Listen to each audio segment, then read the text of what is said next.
If I had to sort of sum up feeling, or the most simple way that I can think of acting is, and I sometimes just say this to myself, expect an effect in the scene and in your life.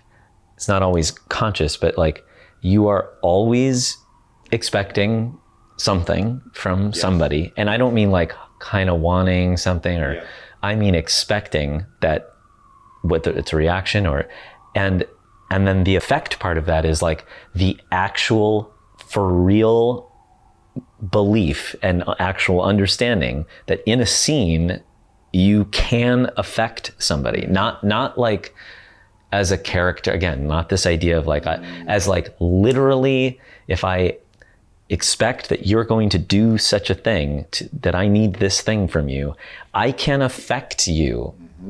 You, like me sitting across from you, I can actually do, meaning maybe I have to like clap to get you to wake the fuck up, or, and that is good if you, cause if you actually know what that is, if you're on that track by actually knowing what it is that you're expecting from this person, then you're sort of understanding how close or far away am I from my goal.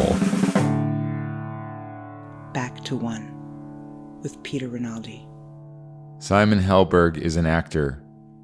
He sat down with me on the Upper West Side of Manhattan to talk about the work. Do you have a typical way that you like to begin your preparation process when you get a new character?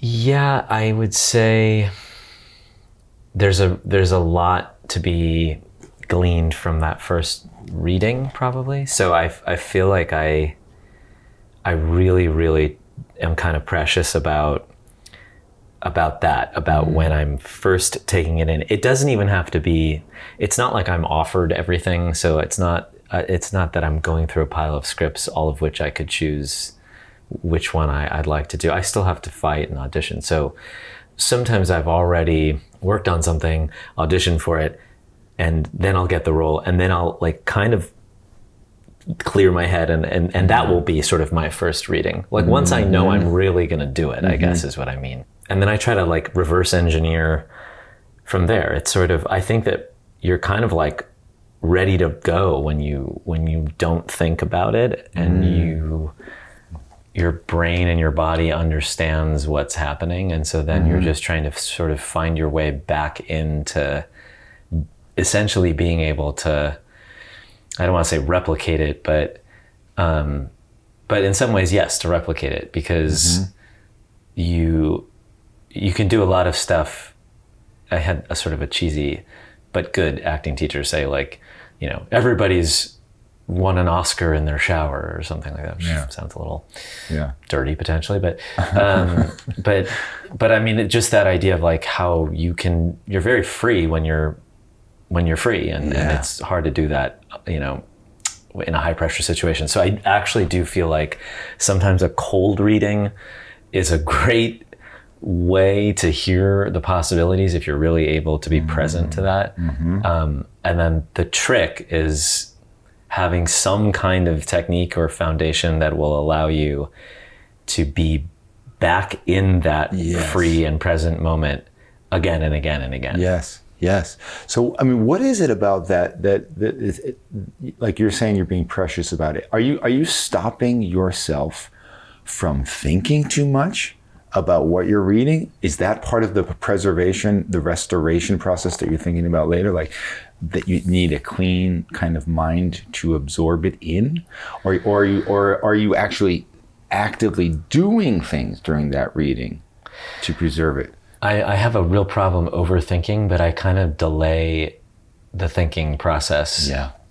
And it's sort of the way, like when I listen to music too, I'll listen to, you know, I have like a hard time even really listening to lyrics even of songs that I've listened to a million times. I mean, I hear the lyrics and I kind of know them on a gut level, but I'm really like listening to the entirety, and I'm focusing on the music, and I'm hearing the sound, the dynamics. And so I feel like that sometimes with acting too, is like, that's what is happening, I think, at first for me. And I'm not doing a whole lot of thinking at first. I'm just trying to feel what it, like trying to find the song kind of in it. And then I go pretty nuts on like, you know, being very cerebral about it. And, you know, I still do the thing I learned how to do in acting school. I still analyze my scenes and I still write out the analysis for my scenes, and I still write a million notes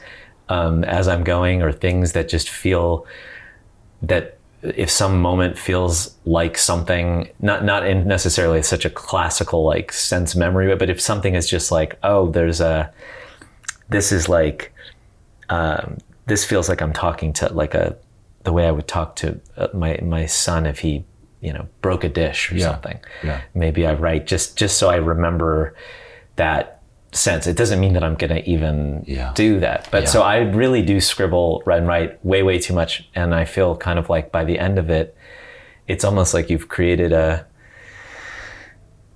solar system where, you know, you, the actor, are the sun, and then the character are all the like the planets that are orbiting, and it's not like you're gonna always have everything aligned where you can see everything. Yes. But at some point, you'll probably have a glimpse of one or more of the planets and maybe some of the other stars because it sometimes it all aligns and it's like, whoa. But I think it's kind of great to, I sort of overdo things, you know, and just because each day, each hour, each, you know, time I'm working on something else makes it resonate for me. So, but at the heart of it, there is I do have a concrete like analysis of the scene. Always. And it's almost like, you know, you could exist in the universe without thinking extensively about gravity or whatever is ruling the universe, right? You could just exist in it, see that planet pass by you, not have to feel like, oh, that's because of my gravitational pull or whatever to it, right? It could exist. Right. There's just so many factors that you could be bringing into a scene. And I think ultimately you don't want to be thinking in the scene. So I feel like you are setting up a world or a galaxy or whatever you want to call it, but you are setting up this place that you want to have some way to make sure you're doing the thing and also some way to be kind of floating, you know? So to stay with that analogy, I guess. So it's like, I never studied like typical Strasberg method acting or that kind of actor studio stuff. And I'm not somebody who stays in a character or whatever that might mean. But I'm very much about, but I do believe in the idea of character. Like I studied through David Mamet's studio at the Atlantic Theater Company, and they're like, I mean, he's such a kind of, a dogmatic, bull of a person, but he, his whole thing of like, not believing in character. And I don't know if you've read True and False, but that's a very big thing for them. And actually, I think it helped me a lot. And I think part of that part of what they're all about, I mean, he's obviously gone very off the deep end in so many ways. And maybe he did start to believe all of his own nonsense. But I think some of it, even as he was writing it then, was kind of, it was sort of bullshit in a way to kind of weed out the other bullshit. So like, I remember William H. Macy saying, somebody said something like, I literally might've been that. So in a class, Bill Macy was teaching and somebody said, but Mamet said he doesn't believe in character or something. And Bill Macy was like, didn't he also say like, he doesn't believe in college? Like, and isn't this his school? Like, what kind of fucking idiot would say that? So I think there's a provocative part of it, but I think that what he really is saying is that he's saying that you don't want to get hung up on this kind of abstract, psycho and analytical, analyzing the dreams of this and the biography of this thing. And he would use an example of like somebody calling Da Vinci and saying like, what color are Mona Lisa's pants? And it's like, go fuck yourself. So I think what that's fighting against is kind of good, and I think it's just fighting against indulgence and bullshit. Yeah. But it's also, it loses a lot of artistry in the middle there. Yes, so yes. For me, it was just a balance of like, I love what you're saying. Like, what are you doing in this scene? You are doing it. There's no, don't like bring in some other, don't waste your time creating the entire backstory of this person. Right. But at the same time, I disagree with him. I think you do need to, there is a character, there is a context. Yeah. I could sit in this room with you and I could be coming in here to like, empty out my safety deposit box, and I could get just those pages, and you work at the bank and I'm coming in here, and I could have that scene with you, but it makes a huge difference whether or not I've killed somebody. Yeah, right. And I'm coming to flee the scene, or whether or not it's my one of 20 bank accounts that I'm going to empty out, and whether or not I have $1 million or I have $100, like, or you're in love with the bank teller, sure. or whatever. Yeah. So like he would probably say that does not matter, because what he would say is it doesn't matter. And here's where he is sort of right.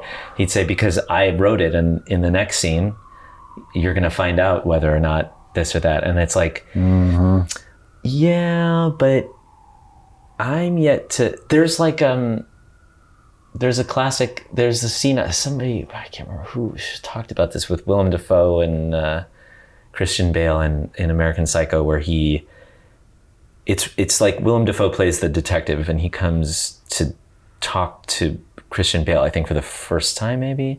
There's some, it's like the big scene where he's questioning him about all these murders. And I think Willem Dafoe had asked the director, like, do you think, because again, this is like a great example, like the entire scene is him asking him questions.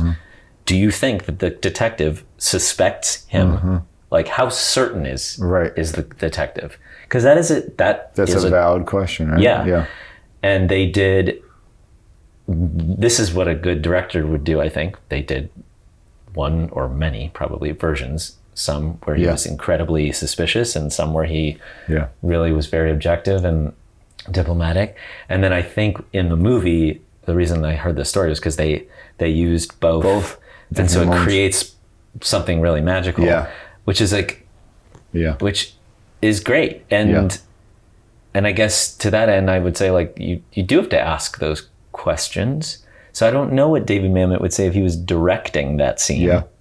Maybe he would just say, do both, and then he would go edit it. But he's then denying the fact that as the actor, there is an extra step that you have to take that does involve, like, really just involves humanity. It involves psychology. It involves understanding people. And I think that writers, in my experience, sometimes have a very, very particular understanding of people that is like it's like magical, but it's only sort of completed by the actor. And maybe the actor, of course, the actor needs the writer too. But I've met a lot of writers who write three-dimensional characters like beautifully better than I could ever do, and that's why they're writers. But then you talk to them about maybe or if they become a director, or you talk to them about the character, and then they sometimes are missing a little bit of that like emotional chip. It's a little like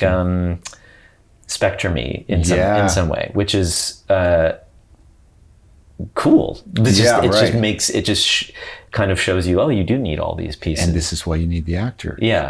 But to that example there, I wonder what Defoe thinks of that, though, because wouldn't he feel kind of cheated by this composite version of his character existing? I think that like that's totally possible.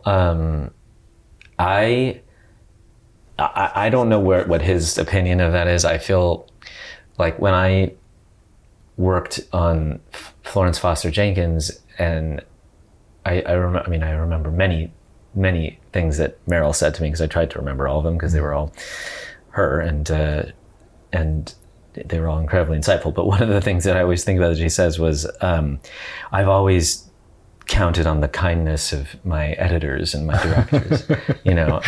In Blanche voice? Yeah, did she say that? so she did.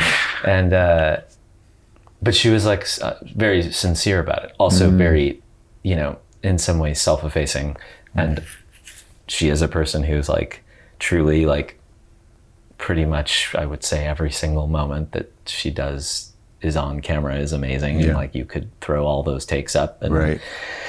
But what I do actually think is, and I feel like it took me a long time to learn, and I'm still trying to learn it, is that is the magic of the film, and that the process of making that is that you do have to have a tremendous amount of faith in your director and your editor, which is hard to do when you're starting out, and maybe still hard to do. Yeah. Like I'm not Meryl Streep.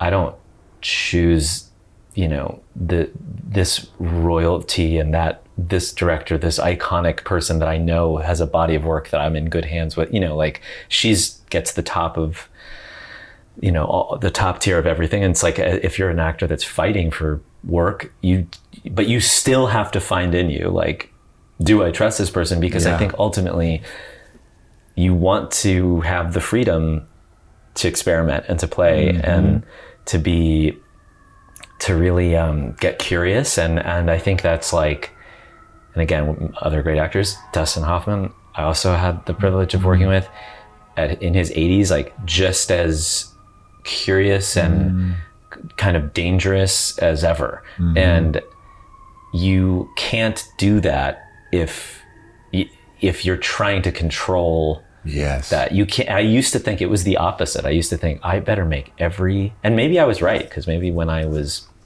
had 2 takes in it and I was doing a guest spot or something, every take has to be perfect because you don't know what they're going to use. Yeah. And I think in a movie, actually, you're creating the movie, it's telling you later what it wants to be. And so I would think someone like Willem Dafoe would see that and be really happy. Like, I don't know what he thinks of his own work, but like he's great. And it makes the scene, like if you watch it knowing that, it makes it really dynamic.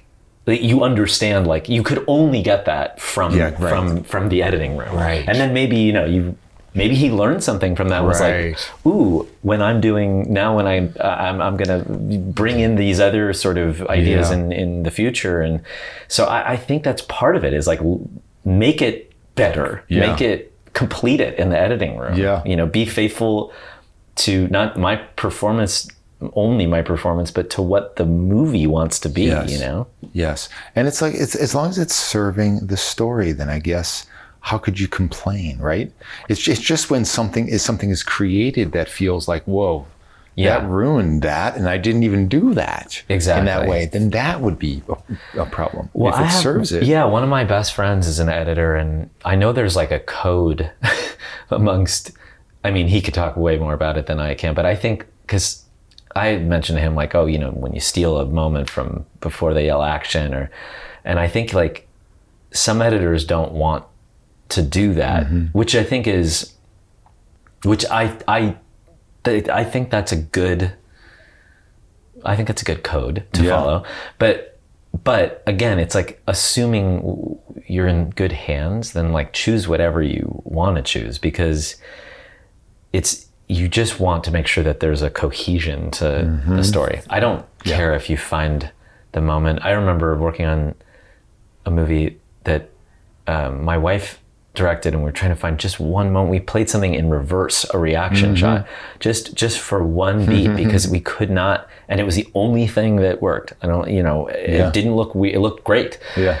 And I don't know if that was, you know, blasphemy, but it was to serve the story. Right. Well, that's a good example. It's like, all right, that person literally didn't perform it that way, but it was the person. That is their eyes, they blinked. Yeah. And it might not have been, they may have moved their head first before they blinked in real life, and now they're blinking first and moving. But it's like, you're also doing a lot of other things in the edit that are cutting up ways you're speaking. I mean, if you go down the road of like, ownership by an actor before the edit, it's like, that's insane. It's like, it's part of the process. And how many of stories are we always told of these moments in movies that are, oh, that was an accident. That was when he looked over at the director and was like, do you want me to keep going? Whatever. Yeah, There's so many of these. Yeah, that's right. That's right. And I think that is like, that keeps it alive, and I think that that's a huge part, is like in theater and when something's happening in front of you, it's not always good, but it is undeniably alive. Like just because it's happening. Yes. Then on top of that, you want it to be like, it should be truthful, and it should feel like there's that it's just present, and just because it's happening in front of you doesn't make it honest or something, but it does make it alive. Yes. And on a film, like you do not have that going for you. So like, how do you make something feel? Yeah. And that's why when you watch great actors, it's like it feels like a magic trick sometimes, because it's so alive. Yeah, exactly. You were a black belt at 9 years old. Yeah. First of all, that was a long time ago. I mean, you're younger than me, but still. It was a long time ago. I don't know any of those moves. If I was going to say, that's what you're concerned about. I was going to say, like, how fast could you kick my ass right now? I mean, I'm talking about like percentage. I'm talking like, just give a. I know you could kick my ass. I don't. Well, thank you. I think I just wanted to spread the rumor that it's true. You think they wouldn't come back? I think that I've probably warded off a good amount of fights just by people knowing that I was. Word spread fast on you. Yeah. No. It was the discipline of that is really, I think, what I've taken. This is what I want to talk about. Because when you have that kind of discipline young, and then you go into the line of work that this is, that requires kind of discipline like this. We talk a lot about sports on this show as a great foundation for this endeavor. Yeah. And like, that seems like the ultimate kind of discipline foundation. And do you feel like it's been paying dividends for you in this? Yeah, I mean, it's hard to imagine what I would be without that, because it was so formative in a lot of ways, and it's just who I still am, that person. I was just incredibly driven, from the time I was 5.5 to be, I saw The Karate Kid, and that's what I wanted to. I was like, oh, that's what I'm going to do, Wow. And I know a lot of kids saw that movie, and a lot of kids, and then I saw La Bamba, and I was like, oh, well, that's what I'm going to do. That just sort of caught up to me later, but but for the first 5 years, I was like, I'm going to be a black belt, and I did, and I went to karate like by the, at sort of the height of it. I was going like 6 days a week, wow. And I was like this tiny kid, and got my black belt, and they called me Mr. Helberg, and I would warm up the classes, and I was taking it with all these like New Jersey guys. It was in LA, but it was like all these Jersey guys had come out there, because the studio, I think, was founded in New Jersey. So it was like it was just a tough place. Like it was before, I don't even know what you would say it was before, but there was it felt like they could kind of beat up kids a little bit more than they might be able to get away with now, whatever that era that was, the 80s, I guess, the era of stomping on kids. But like with no consequences. The Reagan era, I don't know. So it was, so I like, but I think what I took from that, well, one was just like, I want to do this thing. I believe I can do this thing, and I'm going to do this thing. Just like that sort of blind, bullheaded, ignorance and pipe dream, like just that chasing of that thing, felt like that's what I want to do. And then I like literally made a hard left at, 10, and was like, I want to play music now. Wow. So that's what I'm going to do. Yeah.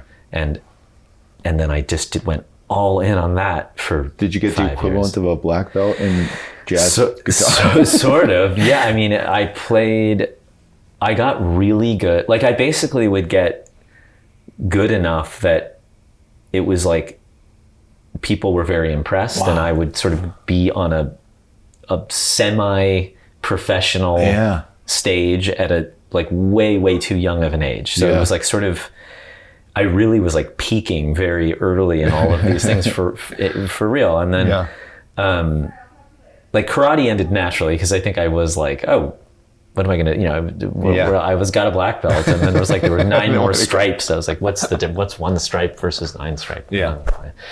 And then we also moved, so it was sort of far from there. And then I started, I wanted to be a musician. I wanted to be a singer, but I couldn't really sing. So why don't you play piano? And then I saw the movie The Doors, and I was like, oh wow, I want to be like that. I was like 11 or 10 or 11. I want to be like, Jim Morrison, and I'll play some keyboards, and then I went, and I wanted to be really good, so I studied jazz and got really good, and was that kind of kid wearing an inappropriately, probably reappropriated hat, some sort of jazzy sideways hat that I shouldn't have been wearing as a 14-year-old white kid, but just like trying to be super cool, and playing like in lobbies and in gigs, and had jazz bands, and played like the Whiskey and the Roxy and rock bands, like. And then I was like, oh, I want to act now, because I was deciding what sort of path I was going to take. And I thought, oh well, I've learned enough about music, and this was actually sort of true, but I was like, I've learned enough about music that I can just get better on my own, like in a room somewhere. But I really want to, when I tried out it for one of the plays in school, and like in 11th grade, and I realized like, oh, I love this. I don't know, I would like to go study, because I really, really believed in studying. And I really believed that all the people that I loved, they were all so smart, and Robin Williams and these people that were classically trained, and Woody Allen, and all the reading and all of the like literature that went into all of these people's work, and the range. Like I knew I was funny, but I was like, I want to be like Sean Penn, or I want to be like Nicolas Cage. I want to go learn how to do that. I think I could be funny, but I don't know if I know how to do the other thing. And so, and then I'm just an obsessive, like, I really am. I love getting better at things. And so you applied that obsessive approach that you applied to karate and music to acting. Yeah. Probably to a fault, I think, in the sense that I think it made me a little crazy. Like early on, I think it did two things. I think that like blind ambition is what allowed me to be like, I'll be an actor. Like if I can study at the best place, and I can be the best in that place, and like really understand every single thing they're teaching us, and really know how to do it, then I will make up for all of the sort of luck that it might take to become an actor, or all of that things standing against me, how I look, how I might, like what I might, the sort of shortcomings that I might have in that arena. If I can just be a fucking like technical monster, Philip Seymour Hoffman, like, at that time was around, like doing theater. I mean, he was already like Magnolia had just come out. I was at Atlantic. All those guys were literally in that studio rehearsing True West and American Buffalo. I was like, wow. Did you go see Seagull in the park? I did. I slept in the street. So did I. Yeah, I went to see that. I just was like, these guys are monsters, and I want to do that. I want to be as, if I have this under my belt, then there's nothing. I will have a confidence going into rooms that I can really get behind. And I did. I just took that, and I think I was like and I didn't finish school, and I was like, I gotta go. And it felt like I almost had this like explosion of like, when I stayed back from NYU, and I got an agent. It was like I was about to get a lot of things really quickly, and then I didn't, which is probably good, because it just all worked out. And, Right. But I think that And who confidence, knows what would have happened, right? If you had all that fast in that explosive moment. Yeah. So like what I did have was the confidence to be like, I will blow the roof off all these rooms I walk into. Probably went way too far and did, chew up stuff at the same time, and probably, but I did do great in some rooms, and I did at least take enough of that confidence with me that it's like it allowed me not to think about how far I'd actually have to go to be successful. It was just about like, can I beat out these guys? Yeah. Can I beat myself? Like, can I be better than I've been? And so I think it drove me a little crazy. And I think it also, back to what we were starting out talking about, drove me to probably try and control too much of just performances. Like just the idea of like, oh my God, I got it. I got the part, I got the pilot, or I have to go to work, in a few days. And what if what if we only, get to do it a couple times, or who's the other actor that's going to be across from me, or I better prepare this like so that I could literally do it, being dragged off the back of a pickup truck with a gun to my head. And I could do it under any circumstance at any time with anybody. And I think what I did was it created I don't know, I haven't gone back and watched all those things. Some of those performances I'm sure are just, too rigid, or it's like if you can perform it with a gun to your head, or in a snowstorm, or swimming, the backstroke, like, and it's all the same. That's not really what and I knew intellectually that's not what I wanted to do, but I think I was too scared to be free with that. So I think it took me like almost my entire career to be like, the goal, the actual point is to be, flappable, right, in this. Right. And I was going to say, you're not actually saying something against major preparation. You're saying something against preparation that actually leads to rigidity, as opposed to like freedom and flappability, as you're saying. Yeah. Right. Because there are people listening who might hear that and think, oh yeah, that's why I don't memorize my lines until the day. No, that's the same bug that forced me sometimes to go too far. It's just letting your anxiety dictate your preparation, and it can be very hard because your anxiety does not want to do the thing that you are supposed to do in front of a camera or on a stage. It doesn't want to not know. That's what makes it so crazy. And you can, and in some ways you are supposed to get to a point, like I've heard different people talk about this differently. I've heard like, I think like someone like Richard Jenkins had said something about, oh, he just memorizes his lines, like just drills his lines. He doesn't do a lot of thinking about what is the scene is. He just gets the lines. But the thinking and all of that, of course, is being absorbed as he's doing it.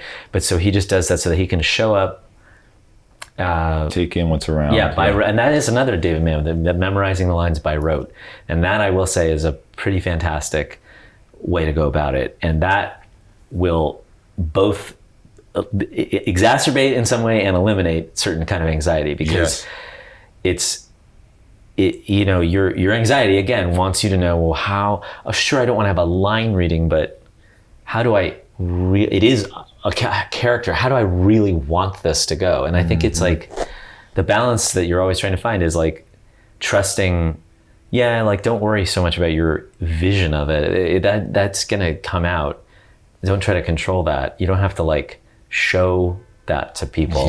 But at the same time, to not prepare is, I think, just absurd, and again is something that's caused by anxiety. It's much easier to be like, well, I didn't prepare, so I have this excuse now, I can get out of whatever. Or, well, in life, what the lamest excuse of like, well, people don't memorize what they're going to say or know what they're going to say.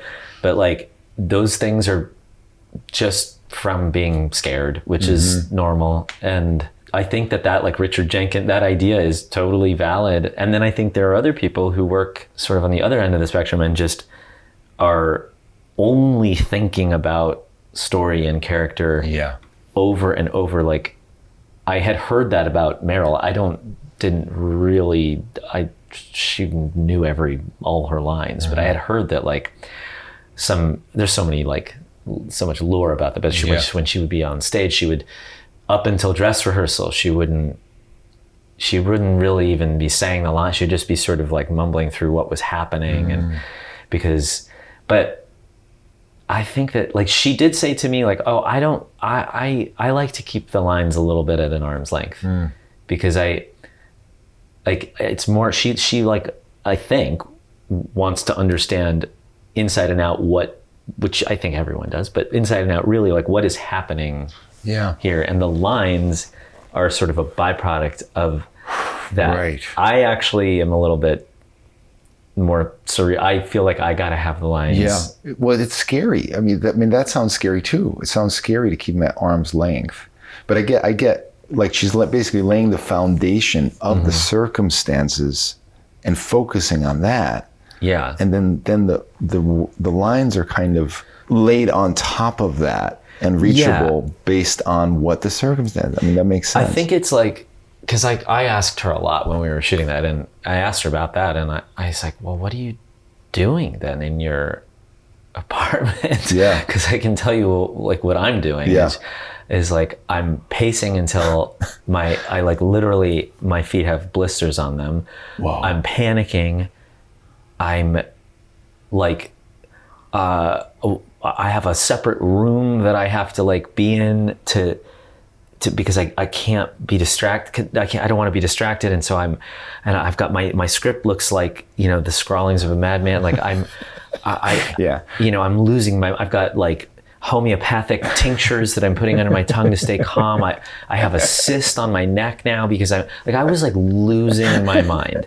And she was like, I'm nervous too, but I was like, well, what are you like going over your lines though, or something? Like, what are you doing at home? And she was like, well, I just read the script, every night. I just read the script every night. And again, underselling a little bit what she does. But I do believe that part of what that is like, it's like the Anthony Hopkins talks about, I read the script 1,000 times. Like, and that's all these people say they do sometimes. Right.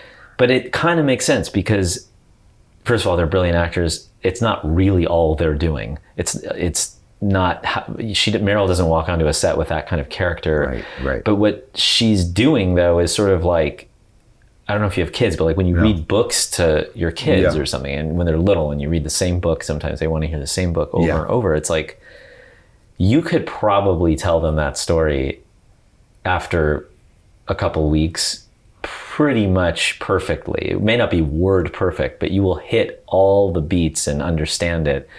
And I feel like that's probably what some of these actors are talking about, which is like, you need to know the story so well that you're not, and I do agree with that. I think I also though have to drill my lines like a maniac. So I'm trying to do both. Like I want to understand the story on that guttural level, but I need to say the lines backwards and forwards a million times. Yes.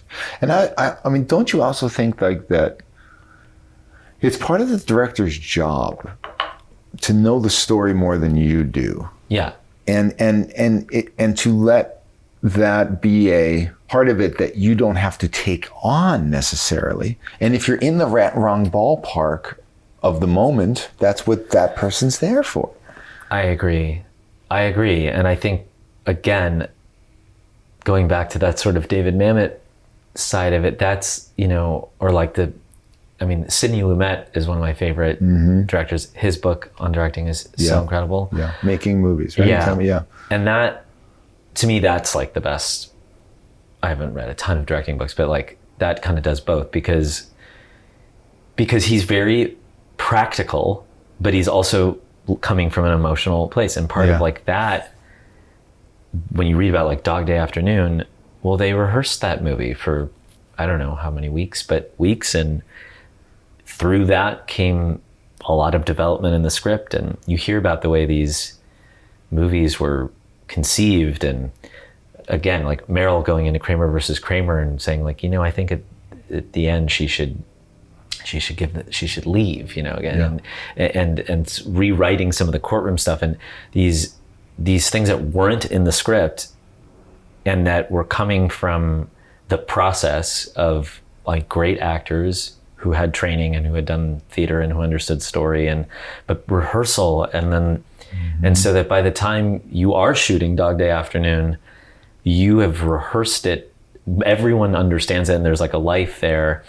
And so it allows the actors to be much more free, and it allows everybody, but yes, the director, you all know what story you're telling, and I think sometimes you don't, like the show I'm doing now, the Audacity, when we showed up the first sort of week or two, we were all like, what show are we all doing the same show? Like we love, the script is brilliant. Yeah. Everyone in it is brilliant. We didn't get to, it's very kind of compartmentalized in the beginning. So we didn't see everyone else's performance and we didn't see dailies or, and so you don't know how to calibrate your performance based on. And I think we did a table read, but honestly, like I think the quality of experience, but of like actual film and TV would probably go up a significant amount if they budgeted rehearsal in, even just like 5 days. Yes. Just 5 days. That's not, if you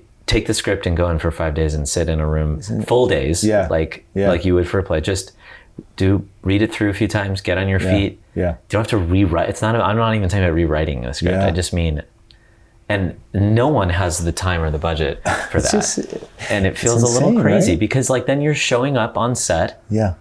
Imagine showing up for Dog Day Afternoon to shoot the scene, like the last phone call that Pacino has, and it's day one. Yeah. And you're meeting everyone for the first time. Right. That is not possible. You do not ever end up.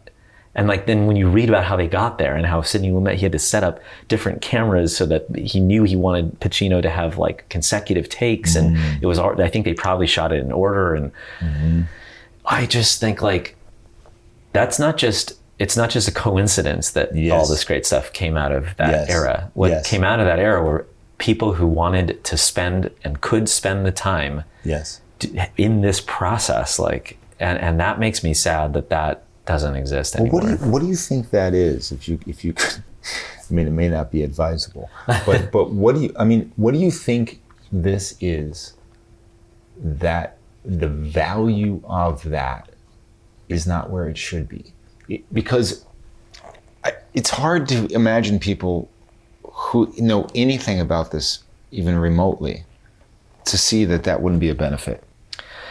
I know. I mean, but I think, aren't we doing so many things that we know are bad for us? Like, I mean, we understand that the environment is like a ticking time bomb, and we understand all this, but there's too much money in the short term. There's too much, the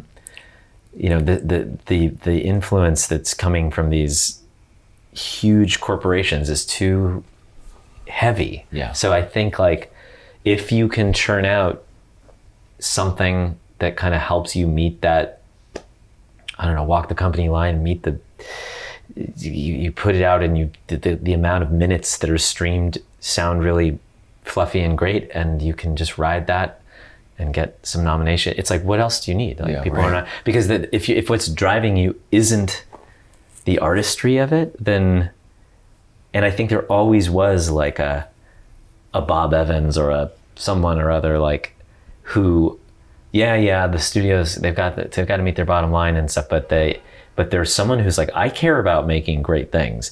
And I just unfortunately think that there's fewer and fewer of those people. Yes. And so there's just more and more emphasis on content and like, frothy numbers or whatever, like, and then what happens is it's like, well, why would we even, if we don't even have to, not only do we not have to rehearse, we might not even have to go to New York anymore. We could go to Vancouver, and we might not even have to go there and build a set anymore, because now we can, with AI, we can actually just put, Matt Damon and Ben Affleck, maybe they don't want to drive from the Palisades to Silver Lake. So we'll just put them each in their own space and it'll look like they're on Everest. Or something. And you're like, yeah, but then what?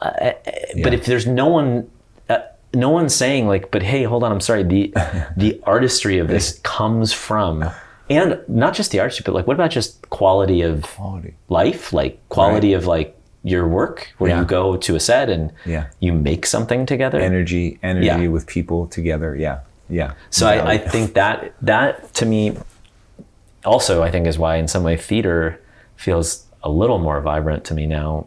Yes. I don't know if it is, but it feels that way to me. It feels like certainly there are more and more like Hollywood actors, which I know is also devastating to theater actors who are sort of being pushed aside, but there's more drive, I think, to do live stuff or concerts. Like there's just, because that is a necessity, and maybe that to me actually is hopeful. I think it might just ultimately wrap around back again to doing what kind of worked before, which was like maybe we air TV once a week too, we take a little more time there, and maybe people then can have like a nice experience the day after the show where they're like, did you watch that? And then anticipation for the next one. And that's not just like, that's like life stuff, you know? Right.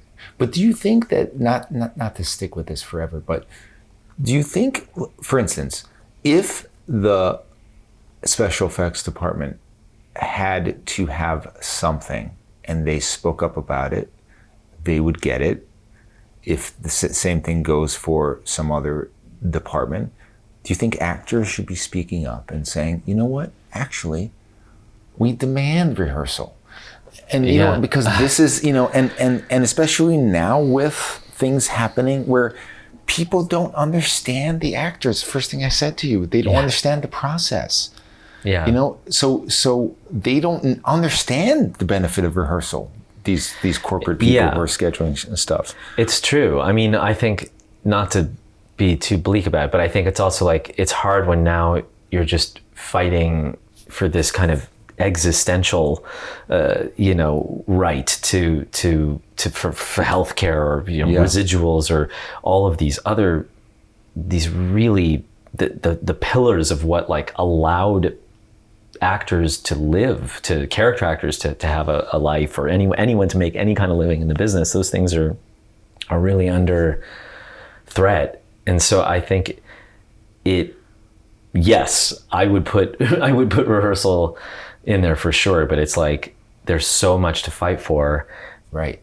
You have said like for the character in Big Bang, like you didn't necessarily know anything about this like nerd culture or anything, and you had to kind of study that.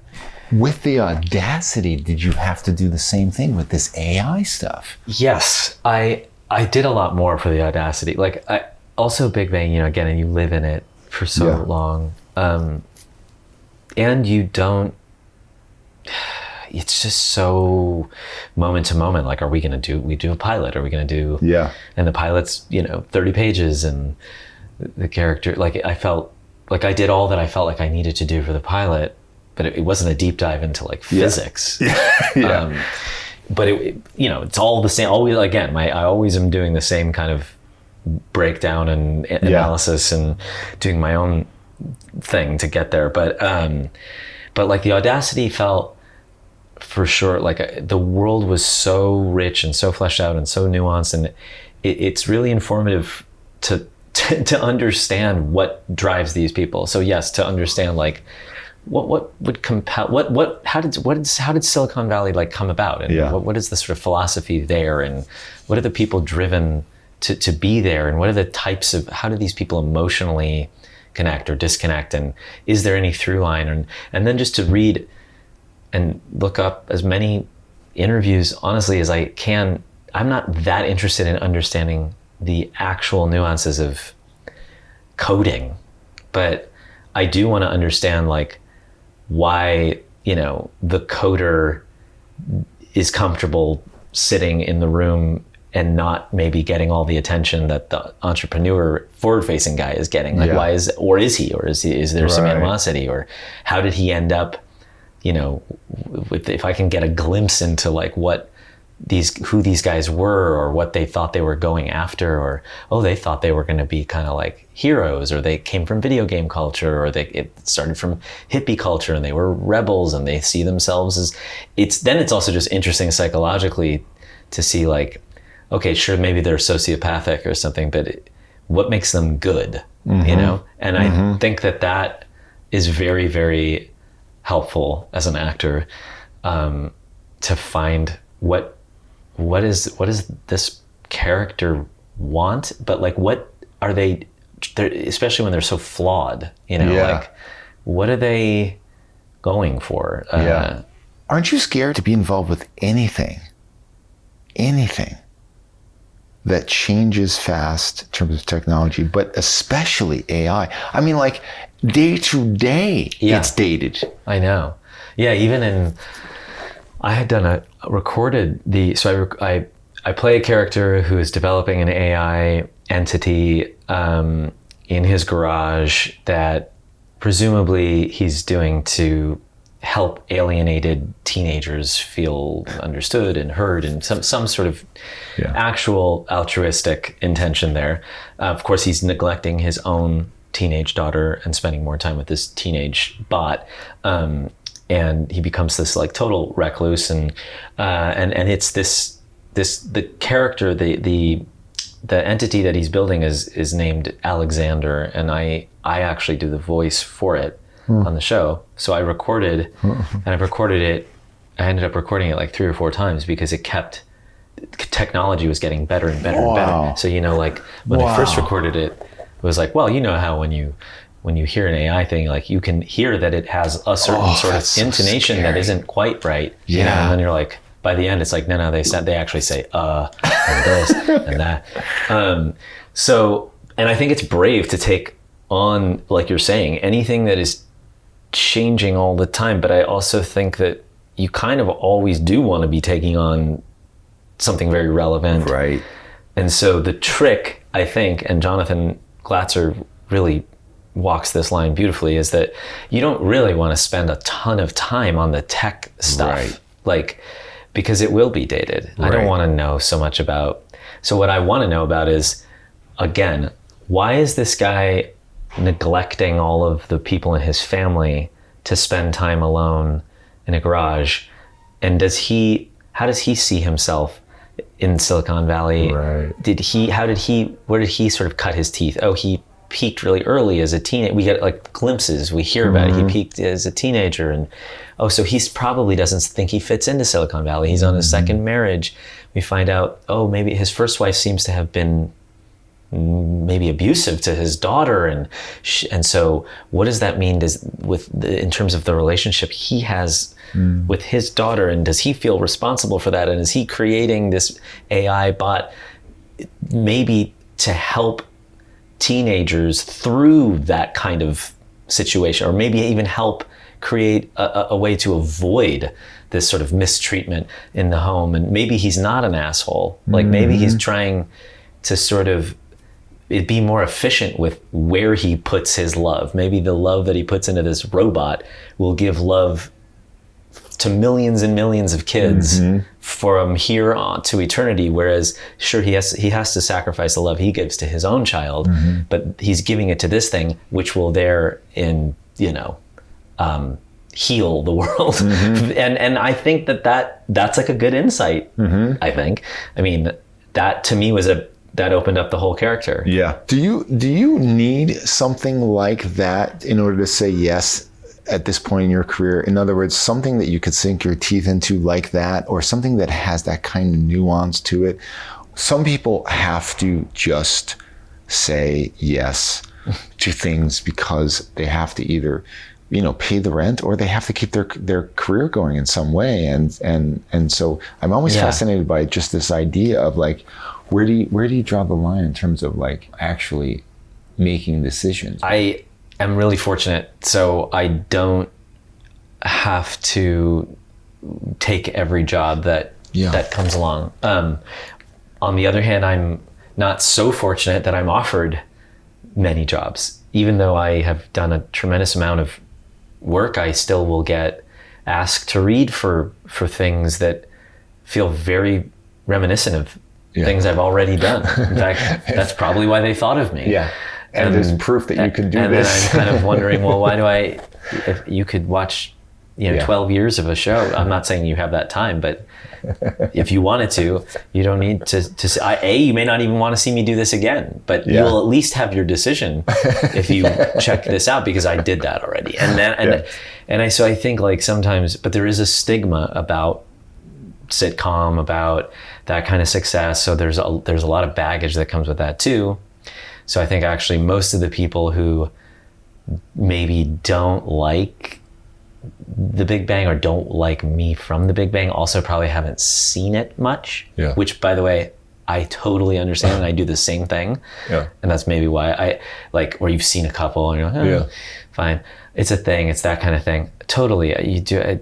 I get that. But I think that can create obstacles, and it does for me. I know for sure. Now I have to fight sometimes to like, and I've been lucky that the things I've done outside of that have been completely like on the other end of the spectrum, and actually so far on the other end that it's like someone like Leos Carax doesn't even know The Big Bang. The Coen Brothers did not know The Big Bang. Apparently the Coen Brothers read David Schwimmer for A Serious Man, and the casting director said, they liked him, and they were like, well, we'd have to work it out with, Friends. Oh, actually, no, the Friends is off the air. They just said, but I don't know. I know you were sort of hoping to maybe find an unknown, and they're like, what's he known for? I love that. So I think like that served me actually a lot. Yeah. Where they're like, I don't know your show. Yeah. Stephen Frears didn't know Big Bang. They don't know it. Yeah. And because of that, I get to just go in, and they're like, oh yeah, you're great for this part.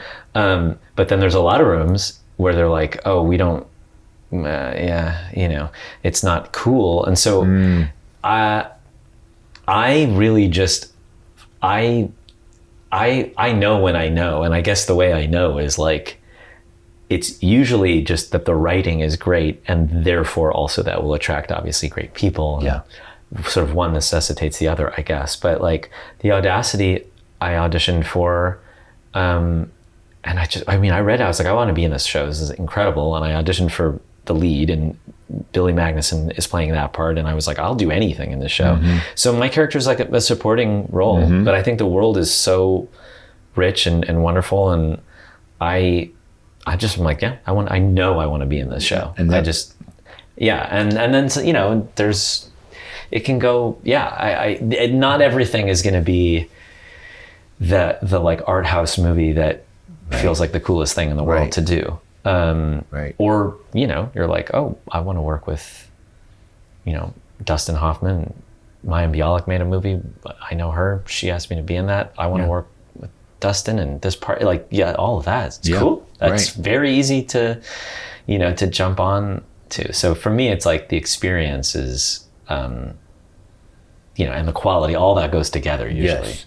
Back to your analogy about the universe, what do you do though when that asteroid comes in, that there is a foreign object in your universe, like that thing either from another performer or the environment, or just this curveball that's going on.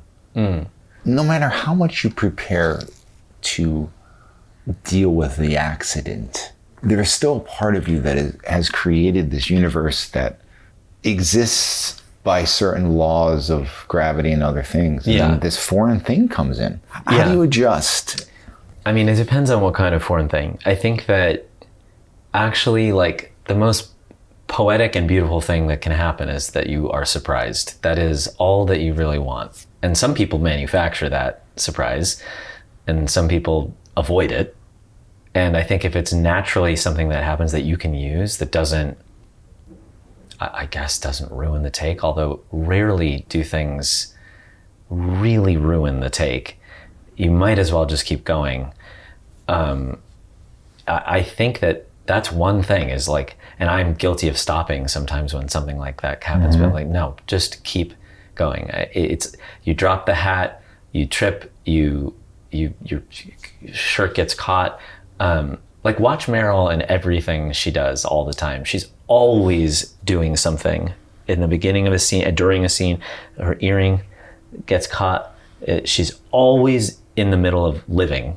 It's unbelievable. Yeah. It's never false because, and I'm sure that she welcomes it, because what is better than walking into a scene, honestly, having like, oh, your watch just came unhooked and you're starting the scene. It might feel wrong because you're about to break up with, you know, your girlfriend in the scene, and that feels like maybe that's really kind of too casual to do, or that's really not sensitive. But just go do that, because that is the life that's what you're looking for. And I really like, it's so exciting when that stuff happens, and people tend to run from it. And I just think that like the kind of it's all in attitude that's what you want. Like, because when you're watching on camera, it doesn't, if there's a noise that happens off camera, like, I'm not saying that you don't want to, like, you can still acknowledge these things within the world, you know? You don't have to be like, by acknowledging it, I don't mean like, what was that? You know? Like, I've had, you know, phone rings and you keep, you know, and you, maybe you're the feeling that comes to you in that moment is that it makes you smile, you know, like, because it's so fucking crazy. Or you're doing a scene before cell phones existed, you know, and it's like, but that smile, that moment or whatever that is, might just be really wonderful in that scene, again, in the editing room. And so I think like curveballs are your friend, and it's in some ways like that's all you want, because it's just it's the stuff of life, you know. I'll say, like, if I had to sort of sum up, I'm just thinking on like the kind of feeling, or the most simple way that I can think of acting is, and I sometimes just say this to myself, is like that I'll just like repeat to myself, expect an effect in the scene and in your life. It's not always conscious, but like you are always expecting something from somebody. And I don't mean like kind of wanting something, or I mean expecting that, whether it's a reaction or, and everyone, even walking down the street right after we leave here, you expect that person to move when you're moving. Or you say something, you're expecting a look, a feeling. Think about when you're like, you give someone a gift, or you have someone taste something you made, or how keyed in you are to their like, what their body is doing. Even if they move it, you're like, oh God. They move their arm and you're like, oh, that they didn't like it. Right. And then the effect part of that is like the actual, for real belief and actual understanding that in a scene you can affect somebody, not like as a character, again, not this idea of like as like literally, if I expect that you're going to do such a thing, that I need this thing from you, I can affect you.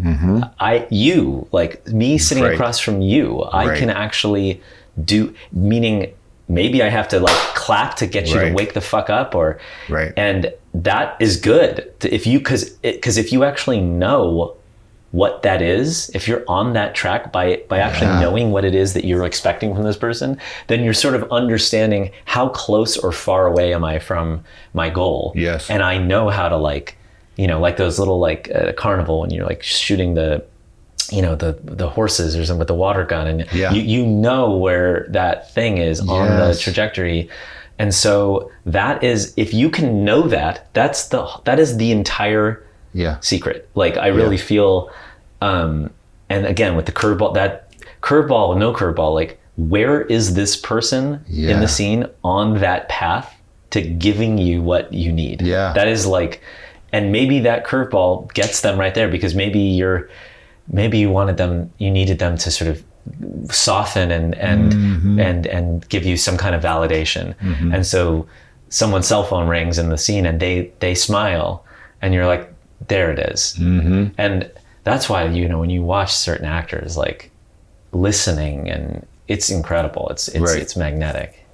I love this because both of those things are active, right? Yeah. If you say listening, listening, of course, is active, but when you say it's expecting, Yeah. you know, it's actually insinuating more action by expecting. Active listening. The active listening. Yeah. And, because and we do that in life. And it's also, we don't always do it in life. I can see the argument too. You know, you're in a scene that feels very like circuitous, or, you know, where it's like, but it is